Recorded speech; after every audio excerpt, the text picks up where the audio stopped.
கர்த்தருடைய பரிசுத்த நாமத்துக்கு மகிமை உண்டாவதாக. இன்றைய வசனம் எரேமியா 17 அதிகாரம் 5வது வசனத்தில், மனுஷன் மேல் நம்பிக்கை வைத்து மாம்சமானதை தன் புயபலமாக்கி கொண்டு கர்த்தரை விட்டு விலகுகிற இருதயமுள்ள மனுஷன் சபிக்கப்பட்டவன் என்று கர்த்தர் சொல்லுகிறார்.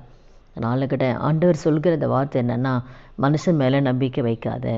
இந்த மனுஷனால இது முடியும், இந்த மனுஷன் எனக்கு செய்வார், இந்த மனுஷனுங்களும் ஒரு நன்மை வரும், இந்த மனுஷன் மூலம் இந்த பிரச்சனை தீரும், இந்த மனுஷன் மூலம் ஒரு கடன் தீரும். இப்போ எந்த காலத்தில் மனுஷன் மேலே நம்பிக்கை வைக்காத. இவன் இதை செஞ்சுருவாங்க, என் குடும்பத்துக்கு செஞ்சுருவாங்க நம்பாத. மனுஷன் நம்புவது வெறுதான், நம்பப்படுறதுக்கு அவன் ஏமாத்துறான். நாசியில் சுவாசம் இருக்கிற மனுஷனை யாரையுமே நம்பாதேன்னு சொல்லி வேதம் சொல்லு. அப்போ அதை அப்படி நம்புறதும் ஆண்டவர் விரும்புறது கிடையாது.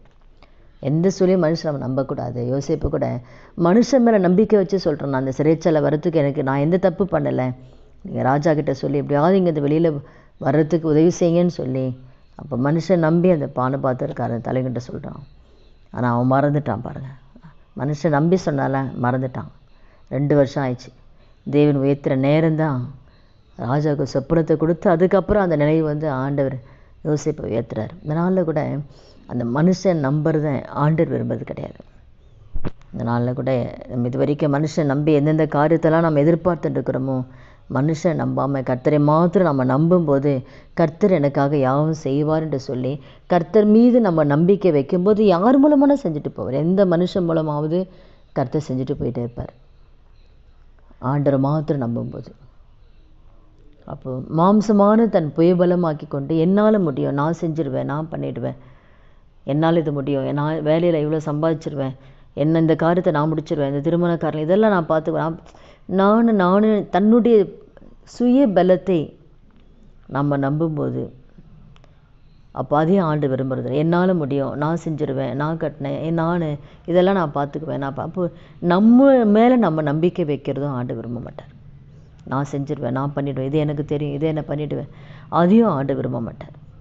அப்போ மனுஷன் மேலே நம்பிக்கை வச்சு தன்னை எல்லாமே என்னால் செய்ய முடியும்னு சொல்லி அப்படி நினச்சிட்டு யாரெல்லாம் ஆண்டரை விட்டு விலகுறாங்களோ அப்படிப்பட்ட இருதயம் இருக்கிற மனுஷன் சபிக்கப்பட்டவன் ஆண்டு சொல்கிறேன். நம்முடைய வாழ்க்கையில் இப்படிப்பட்ட எண்ணம் நமக்கு வரவே கூடாது. மனுஷன் நம்பே இருக்கும்பொழுது என்ன பண்ணோம், நம்ம ஆண்டரை விட்டு அப்படியே விலகிடுவோம். மனுஷன் பின்னாடியே போயிட்டு இருப்போம். ஆண்டர் கூட இருக்கிறத ஆண்டவருக்கு அப்படியே மறந்து அப்படியே விலகி அப்படியே போயிடுவோம். மனுஷன் அவன் பின்னாடியே போவோம், இது செய்வார், அது செய்வாங்க, இது பண்ணுவாங்களா, அது பண்ணுவாங்களே. ஆண்டவருக்கு நமக்கு ஒரு இடைவெளி வந்துடும். அதுதான் கர்த்தரை விட்டு விலகக்கூடாது. மற்றவங்கள நம்பி இல்லை நம்மளால் எல்லாம் செஞ்சிட முடியும், சாதிச்சிட முடியும்னு சொல்லி நம்மை நம்பி ஆண்டரை விட்டு யாரும் அந்த இருதயம் கூட இருக்கக்கூடாது. அந்த இருதயம் கர்த்தரை விட்டு விலகுகிற இந்த இருதயமுள்ள மனுஷன் சபிக்கப்பட்டவன். அதனால் கூட இந்த வார்த்தை கேட்குற ஒவ்வொருத்தர் வாழ்க்கையிலையும் நம்ம எந்த சொல்லுமே மனுஷன் மேலே நம்பிக்கை வைக்கக்கூடாது. அந்த ஒரு தீர்மானம் நம்ம எடுக்கலாம். எந்த சூழ்நிலையும் ஆண்டவர், எந்த தேவைகளாக இருந்தாலும், பிள்ளைகளுடைய காரியமாக, திருமண காரியமாக, இல்லை பண தேவைகளாக, கடன் பிரச்சனை, எந்த காரியமாக இருந்தாலும் இவங்க இப்படி செஞ்சுருவாங்க, இது இப்படி பண்ணுவாங்க, இவங்க மூலம் நடக்கும். நம்ம ஆண்டோட சமூகத்தை மாத்திரம் நம்ம நோக்கி பார்க்கும்போது, அவருடைய சமூகத்தில் நம்ம விண்ணப்பிக்கும் போது அவரும் யார் மூலமானா கர்த்தர் அற்புதத்தை தேவன் செய்வார்.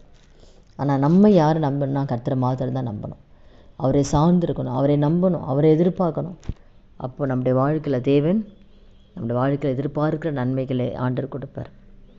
அதனால் நாமே தாழ்த்தி, ஆண்டவரை என்னால் முடியாதுப்பா, என் சுய பலத்தால் என்னால் ஒன்றும் செய்ய முடியாது ஆண்டவரே, என் கை பிரயாசத்தால் ஒன்றும் செய்ய முடியாது, என் பலத்தால் ஒன்றும் முடியாதப்பா, உங்கள் தயவு வேணும் ஆண்டவர், உங்கள் கிருபை வேணும் ஆண்டவர். எல்லாத்தையுமே நம்ம ஆண்டவரை நம்பி ஆண்டவரை சார்ந்து இருக்கும்போது ஆண்டவர் நம்முடைய வாழ்க்கையில் தேவன் நன்மைகளை அற்புதங்களை கர்த்தர் செய்வார். இதனால் கூட இந்த வார்த்தைக்காக நம்ம ஜெபிக்கலாம். எந்த சூழ்நிலை நம்ம மனுஷன் மேலே நம்பிக்கை வைக்க மாட்டாண்டவரே, மனுஷன் நான் சார்ந்திருக்க மாட்டாண்டவரே, என்ன வந்தாலும் எங்களுக்கு நீங்கள் போதும் ஆண்டவரை, நீங்கள் செய்வீங்கன்னு சொல்லி கர்த்தரை மாத்திரம் நம்புவோமா? ஜெபிக்கலாமா? துதிகள் மத்தியில் வாசம் செய்கிற நல்ல தகப்பனே, இயேசுவின் நாமத்தில் நம்முடைய சமூகத்தில் வருகிறோம்.